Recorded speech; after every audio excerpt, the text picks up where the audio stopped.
Hello everyone. पिछली दो videos में हमने ज्योग्राफी के चैप्टर 1 रिसोर्सेज को कंप्लीट किया। Now in this video we are doing exercise. Question number first is why are resources distributed unequally over the earth. जितने भी रिसोर्सेज है वो अर्थ में अनइक्वली क्यों डिस्ट्रीब्यूट है, अर्थ में बराबर क्यों नहीं डिस्ट्रीब्यूट है। तो इसका आंसर है आपके पेज नंबर 3 में। The distribution of natural resources depends upon number of physical factors like terrain, climate and altitude. The distribution of resources is unequal because these factors differ so much over the earth. जो distribution है natural resources का वो depend करता है बहुत सारे physical factors पर, जैसे कि टेरेन, क्लाइमेट एंड एल्टीट्यूड। और ये जो फैक्टर्स है ये पूरे अर्थ में डिफरेंट है, इस वजह से जो भी रिसोर्सेज है उसका डिस्ट्रीब्यूशन अनइक्वल होता है। तो आपके क्वेश्चन नंबर फर्स्ट का आंसर यहाँ से स्टार्ट है, द डिस्ट्रीब्यूशन से लेकर द अर्थ तक। ना question number second is what is resource conservation. Resource conservation क्या है? क्वेश्चन इसका आंसर है पेज नंबर 4 में। Using resources carefully and giving them time to get renewed is called resource conservation. Resources को carefully use करना और उससे time देना रिन्यू करने होने के लिए, तो वो रिसोर्स कंजर्वेशन कहलाता है। तो आपके पेज नंबर 4 में यहाँ से लेके यहाँ तक इसका आंसर है क्वेश्चन नंबर सेकंड का। ना question number third is why are human resource important. Human resource क्यों इम्पोर्टेंट है? ह्यूमन रिसोर्सेज इसलिए इम्पोर्टेंट है क्योंकि ये उनके ही आइडियाज़ हैं, उन्हीं की स्किल है या उन्हीं के नॉलेज है जिसकी वजह से और भी बहुत सारे रिसोर्सेज को बनाना पॉसिबल हो पाया है। इस वजह से ह्यूमन रिसोर्स इम्पोर्टेंट है। और इसका आंसर है ह्यूमन रिसोर्सेज वाले पैराग्राफ में। Here is page number 3। People can make the best use of nature to create more resources when they have knowledge, skill and the technology to do so. That is why human beings are a special resource. तो यहाँ से लेकर page number में यहाँ से लेकर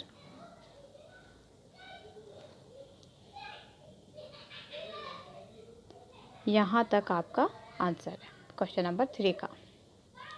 Now question number 4 is what is sustainable development? Sustainable development क्या है? It is very easy. Present की नीड्स को पूरा करते हुए फ्यूचर के लिए भी रिसोर्सेज को कंजर्व करके रखना ही सस्टेनेबल डेवलपमेंट है। तो इसका आंसर यहाँ से है page number 4। Balancing the need to use resources and also conserve them for the future is called sustainable development.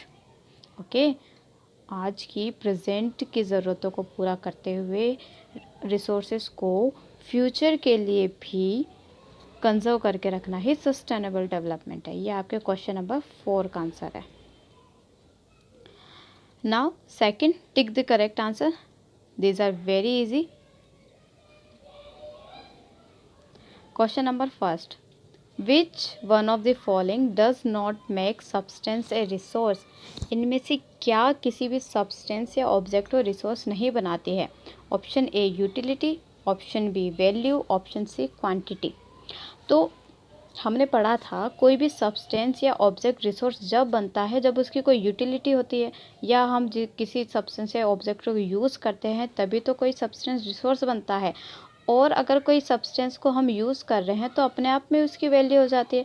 तो ये दो तो आपके किसी भी सब्सटेंस को रिसोर्स बना रहे हैं। और क्वांटिटी, किसी भी सब्सटेंस की क्वांटिटी से कोई फ़र्क नहीं पड़ता है कि वो रिसोर्स बनेगा या नहीं बनेगा।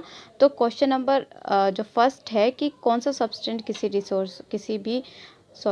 कि कौन सा इनमें से कौन सा पॉइंट किसी भी सब्सटेंस को रिसोर्स नहीं बनाता, तो option C is the answer. Now question number second is which one of the following is a human made resource. इनमें से क्या एक ह्यूमन मेड रिसोर्स है? First is medicine to treat cancer, spring water and tropical forest. तो tropical forest and spring water नहीं होंगे, these are natural resources and option A is the answer क्योंकि medicine human ने बनाई है। Okay, now question number third is complete the statement. Non renewable resources are. Non renewable resources कौन से होते हैं? Option A, those which have limited stock, option B, made by human beings, option C, derive from non living things. तो human being जो भी resources बनाता है, option B में ह्यूमन बींग जो भी रिसोर्सेज बनाता है वो तो ह्यूमन मेड रिसोर्सेज हो गया, और नॉन लिविंग थिंग्स का हमने अभी जिक्र नहीं किया। तो नॉन रिन्यूएबल रिसोर्सेज वो है जिसका एक लिमिटेड स्टॉक होता है, और अगर ये एग्जॉस्टेड हो जाए एक बार तो इन्हें 1000 ऑफ ईयर्स लगते हैं वापस फिलअप होने में। ओके, एक्टिविटी, इसमें आपको एक दोहा दिया हुआ है और आपको गेस करना है कि इसमें कौन से रिसोर्स की बात पोइट कर रहा है, और आपको 100 वर्ड्स में लिखना है कि क्या होगा अगर ये रिसोर्स डिसअपेयर हो जाए या ख़त्म हो जाए तो लाइफ में क्या इफ़ेक्ट पड़ेगा। तो हियर इज़ दोहा, रहीमन पानी राख के बिन पानी सब सून, पानी गए ना उबरे मोती मानस चून।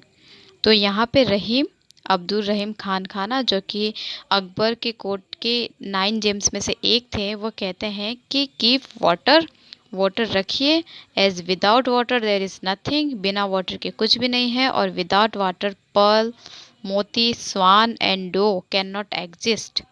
ओके, तो यहाँ आपको पता चल गया होगा कि यहाँ पे जो पॉइंट है वाटर के बारे में बताना चाह रहा है। तो आपको 100 वर्ड्स में लिखना है कि अगर ये रिसोर्स डिसअपेयर हो जाता है तो क्या होगा, और ये आप आपकी रफ कॉपी में करेंगे। And now our chapter is over. Thank you so much for watching.